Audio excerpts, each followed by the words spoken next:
Hello everyone, welcome to electrical department. Polytechnic fifth semester के subject के जो है आपका PLC micro controller and SCADA के पहले चैप्टर का यह 6वां लेक्चर है और यह अंतिम लेक्चर है। यह जो है आपका आज का जो टॉपिक है आपका आर्किटेक्चर डिटेल, इसी के साथ आपका ये चैप्टर भी समाप्त हो जाएगा, क्योंकि आप लोग सिलेबस मैच करा लीजिए। बिल्कुल सिलेबस से हम आपको पढ़ा रहे हैं, तो ये अंतिम टॉपिक है। इसके साथ आपका चैप्टर कंप्लीट हो जाएगा। इसके पिछले वीडियोस में हमने देखा था कि बेसिक प्रिंसिपल और ऑपरेशन मतलब कि वर्किंग किस प्रकार होती है पीएलसी की, और इसमें देखेंगे आर्किटेक्चर डिटेल को। तो बिल्कुल आसान शब्दों में आपको हम बताएंगे कि आर्किटेक्चर डिटेल में क्या क्या पढ़ना है, आपको कौन कौन से टॉपिक, मतलब कि आर्किटेक्चर डिटेल देखिए होता क्या है कि ब्लॉक डायग्राम ही होता है, लेकिन उसमें कुछ अंदर डीपली जाके पढ़ना होता है। तो सारी चीज़ें आपको बताएंगे। तो आज का लेक्चर अब हम स्टार्ट कर लेते हैं। तो आज आपका टॉपिक जो है पढ़ने के लिए वो है आपका आर्किटेक्चर डिटेल ऑफ पीएलसी। इसके पिछले लेक्चर में हमने समझ लिया था कि पीएलसी का ब्लॉक डायग्राम क्या होता है और पीएलसी के ब्लॉक डायग्राम में सभी ब्लॉक्स का कार्य क्या क्या होता है, ये हमने देख लिया था। एक बार फिर से रिवीजन कर देते हैं कि रिवीजन करने का मतलब यही है कि आर्किटेक्चर और डिटेल ऑफ पीएलसी में भी वही चीज़ पढ़ना है, लेकिन थोड़ा सा अलग है। तो एक बार पीएलसी के ब्लॉक डायग्राम को हम रिवीजन कर लेते हैं। जब हमने आपको पीएलसी का ब्लॉक डायग्राम बताया था, तो उसमें हमने आपको बताया था कि पीएलसी सिस्टम में मेन पार्ट यही होते हैं। सबसे पहला होता है आपका पावर सप्लाई होता है, फिर सीपीयू होता है, इनपुट मॉड्यूल होता है, आउटपुट मॉड्यूल होता है, प्रोग्रामिंग डिवाइस होता है। इसके बारे में और सबका कार्य क्या क्या होता है, इन सबके कार्य को भी हमने पढ़ लिया था। अब ये समझ लेते हैं कि पीएलसी के आर्किटेक्चर का मतलब क्या होता है। देखिए, आर्किटेक्चर को अगर आप हिंदी मतलब लैंग्वेज में समझेंगे तो आर्किटेक्चर मतलब होता है ढांचा, मतलब कि डिज़ाइन। तो उसी प्रकार से what is PLC architecture, PLC architecture जो टर्म है यहाँ पर पीएलसी आर्किटेक्चर, इस पीएलसी आर्किटेक्चर का मतलब होता है कि पीएलसी की डिज़ाइन व स्पेसिफिकेशन। कहने का मतलब जो पीएलसी का ब्लॉक डायग्राम होता है उसमें मतलब कि जो भी फिजिकल डिवाइस लगी होती हैं या फिर जो भी हार्डवेयर और सॉफ्टवेयर लगे होते हैं वो एक दूसरे से किस प्रकार से संबंधित होते हैं, और मतलब कि पीएलसी का डिज़ाइन किस प्रकार से होता है।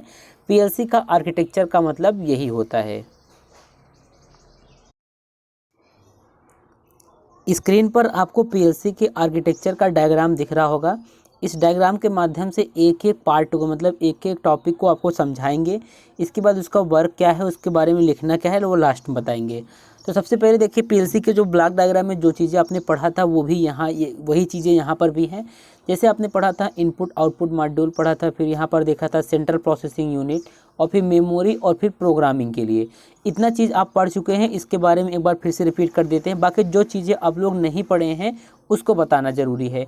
यहाँ पर देखिए 3 चीज़ें हैं, एड्रेस बस है, डाटा बस है, कंट्रोल बस। तो ये बसेस क्या होती हैं, हम बसेस को क्या कम्युनिकेशन चैनल भी कह सकते हैं।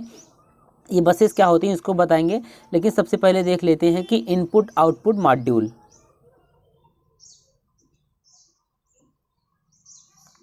अब यहाँ पर देखिए सबसे पहले क्या होता है, रियल वर्ल्ड। रियल वर्ल्ड का मतलब जो होता है, इन पीएलसी का जो इनपुट आउटपुट मॉड्यूल होता है विभिन्न प्रकार के एक्सटर्नल डिवाइस जैसे कि सेंसर हो गया, स्विच हो गया, या फिर पुश बटन हो गया, इनसे कनेक्ट होता है। तो यहाँ पर जो रियल वर्ल्ड है इसका मतलब यही है कि इसके बाहर क्या होगा, जैसे input output device input device के रूप में लगा रहेगा।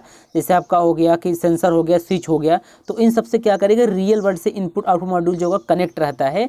और कनेक्ट होता है इसलिए क्योंकि ताकि वहाँ से क्या करे, वो सिग्नल, जो भी सिग्नल चाहिए, जैसे आप सेंसर के फॉर्म में सिग्नल देना चाहते हैं, टेम्परेचर के फॉर्म में, ह्यूमिडिटी के फॉर्म में देना चाहते हैं सिग्नल, तो वहाँ से वो इनपुट मॉड्यूल क्या करता है, वहाँ से सिग्नल प्राप्त करता है। ये हो गया इनपुट मॉड्यूल का काम। अब बात कर लेते हैं यहाँ पर हम सीपीयू की। देखिए सीपीयू आप लोगों को पता होगा, सीपीयू जो होता है पीएलसी का जो होता है सीपीयू ब्रेन होता है। सीपीयू जो होता है पीएलसी का ब्रेन होता है, और सीपीयू के अंदर जो होता है प्रोग्राम को डालने के लिए हमको प्रोग्रामिंग डिवाइस की आवश्यकता होती है। अब यहाँ पर देख सकते हैं ये जो लाइन गई है यहाँ से इसे, फिर देखिए प्रोग्राम से गई है। तो अब सीपीयू में ही क्या होता है, मेमोरी भी होता है। मेमोरी दो प्रकार के होते हैं, इसमें प्रोग्राम मेमोरी होता है, एक डेटा मेमोरी होता है। अब देखिए सीपीयू जो होता है आपको बता दिए कि पीएलसी का ब्रेन होता है। अब देखिए होता क्या है इसमें कि जिस प्रकार से हम क्या होता है, जिस प्रकार से कंप्यूटर की कई प्रोग्रामिंग होती है, जैसे आपको बताए थे C++ हो गया, जावा हो गया, इस प्रकार से कंप्यूटर की प्रोग्रामिंग होती है। उसी प्रकार से पीएलसी की प्रोग्रामिंग के लिए लैडर प्रोग्रामिंग की जाती है। अब सीपीयू का काम क्या होता है, सीपीयू का काम होता है प्रोग्राम को एग्जीक्यूट करना, मतलब यहाँ से जो भी हम प्रोग्राम करेंगे सीपीयू क्या करेगा, उसको एग्जीक्यूट करेगा, या फिर इनपुट से यहाँ से जो सिग्नल मिलता है, इनपुट से जो सिग्नल मिलता है उसको एग्जीक्यूट करता है, ठीक है। उसके बाद एग्जीक्यूट करने के बाद क्या करता है, आउटपुट डिवाइस को एक सिग्नल भेजता है। आउटपुट डिवाइस को मतलब कंट्रोल करने का कार्य जो होता है सीपीयू के द्वारा हो सकता है, होता है। कहने का मतलब सीपीयू, तो यहाँ पर आप देख सकते हैं सीपीयू जो है दोनों यहाँ से भी जुड़ा है, और इनपुट आउटपुट डिवाइस दोनों से क्या है, इधर भी जुड़ा है, इधर भी जुड़ा है।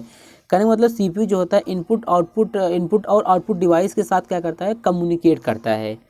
अब यहाँ पर जो बात आती है कि बसेस, यहाँ पर जो बसेस हैं क्या, उसका क्या मतलब है। और यहाँ पर देख सकते हैं दोनों तरफ जो सिंबल है, इसका मतलब ये बाई डायरेक्शनल है, मतलब कि यहाँ पर जो दोनों सिंबल है, दोनों ओर जो ये एरो बना है, इसका मतलब बाई डायरेक्शनल होता है।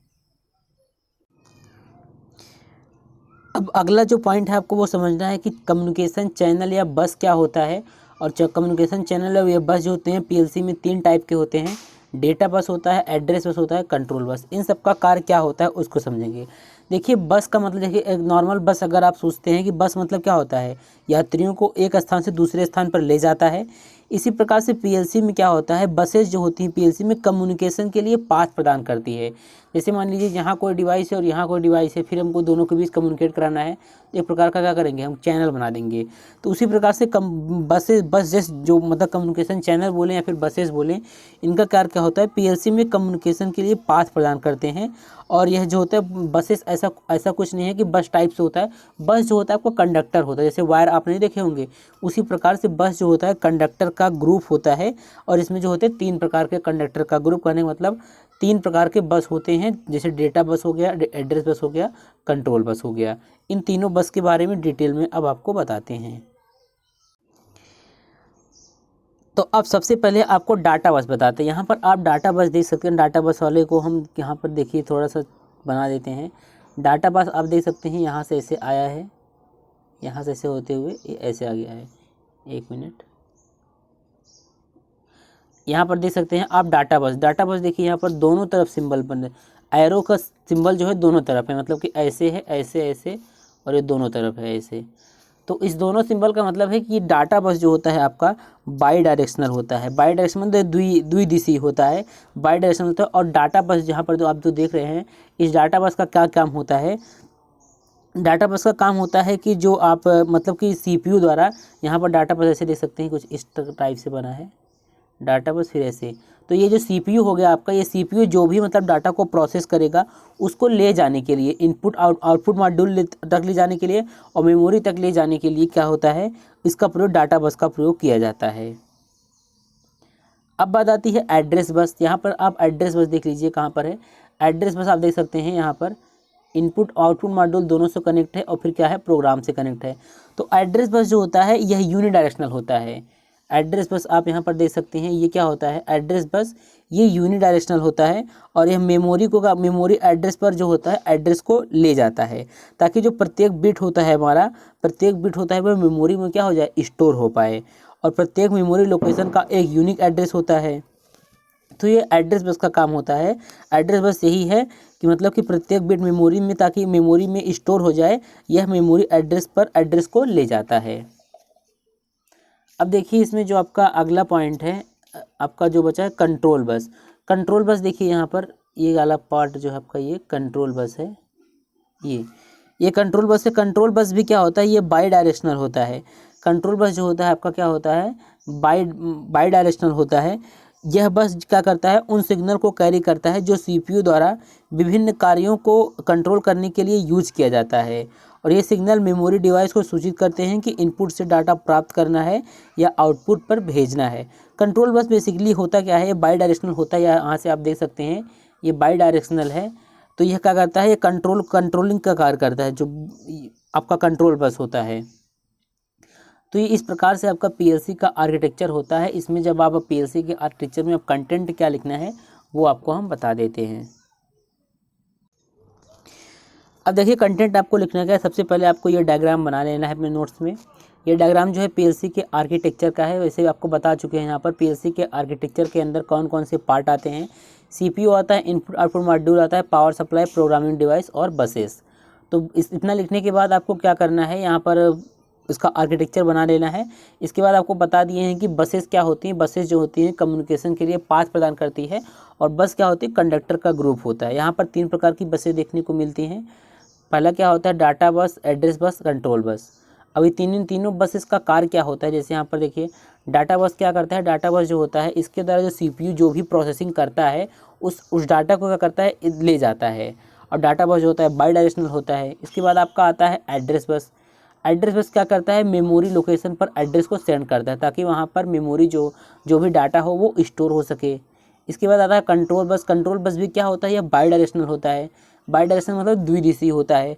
अब यह बस क्या करता है, उन सिग्नल को कैरी, मतलब कि कंट्रोल बस जो होता है यह जो उस प्रकार के सिग्नल को कैरी करता है जो सीपीयू द्वारा विभिन्न कार्यों को कंट्रोल करने के लिए यूज किया जाता है। अब यही सिग्नल क्या होते हैं, मेमोरी डिवाइस को सूचित करते हैं कि इनपुट से जो होता है हमको डेटा को प्राप्त करना है या फिर आउटपुट पर। इसके बाद आपका अगला पॉइंट आता है सीपीयू। सीपीयू आपको बता चुके हैं कि पीएलसी का ब्रेन होता है। सीपीयू जो होता है इनपुट सिग्नल से प्राप्त जो भी सिग्नल प्राप्त होता है उसको क्या करता है, एग्जीक्यूट करता है। यूज़र मेमोरी जो होता है उसको फैच करता है, उसके बाद रिजल्ट को आउटपुट पर भेज देता है। इसके बाद देखिए इसमें अगला पॉइंट है मेमोरी। मेमोरी क्या करता है, मेमोरी जो होता है जो भी प्रोग्रामिंग डिवाइस के द्वारा जो हम प्रोग्रामिंग करते हैं उसको स्टोर करता है। इसमें 2 प्रकार की मेमोरी होती है, एक प्रोग्राम मेमोरी होती है, एक डेटा मेमोरी होती है। इसके बाद आता है प्रोग्रामिंग डिवाइस या प्रोग्रामर। तो पीएलसी को प्रोग्रामिंग के लिए हमको किसी डिवाइस की आवश्यकता होती है। उस डिवाइस की सहायता से ही हम प्रोग्रामिंग करते हैं। प्रोग्रामिंग करने के लिए क्या करते हैं हम, मतलब कि लैपटॉप हो गया, पीसी, इन सब का उपयोग करते हैं। इसके बाद यहाँ पर इनपुट मॉड्यूल, आउटपुट मॉड्यूल, 2 चीज़ें आपको लिखने इसको बता चुके हैं। पावर सप्लाई बता चुके हैं क्या होता है। पावर सप्लाई जो होता है सीपीयू इनपुट मॉड्यूल और आउटपुट मॉड्यूल को सप्लाई प्रदान करता है। तो इस प्रकार से आपका आज का ये टॉपिक जो है समाप्त होता है, पीएलसी का आर्किटेक्चर। पीएलसी के आर्किटेक्चर में सभी चीज़ें वही रहेंगी, बस आपको जो 3 बसेस हैं, कंट्रोल बस और एड्रेस बस और एक बस और है, उसको तीनों बसों को क्या करना है, उसको समझ लेना है और लिखना है। डाटा बस, एड्रेस बस, कंट्रोल बस, ये 3 बसेस को आपको लिख लेना है। इसके बाद आपका ये टॉपिक जो होगा समाप्त हो जाएगा। अब हम इसके ऊपर एक ऑब्जेक्टिव क्वेश्चन का वीडियो लाएंगे, वो आपके लिए भी हेल्पफुल होगा और हमारे लिए भी हेल्पफुल होगा। तो ऑब्जेक्टिव क्वेश्चन से क्या होता है, कॉन्सेप्ट बिल्कुल क्लियर हो जाता है। जो भी आपका मतलब 1 लाइनर क्वेश्चन होता है वो भी याद रहता है और कॉन्सेप्ट बिल्कुल क्लियर हो जाता है। तो अब हम अगले वीडियो में नेक्स्ट चैप्टर के साथ आएंगे। दूसरा चैप्टर आपका साथ इंस्ट्रक्शन सेट करके है, वो चैप्टर आपको बताएंगे। तो अब हम मिलते हैं नेक्स्ट वीडियो में।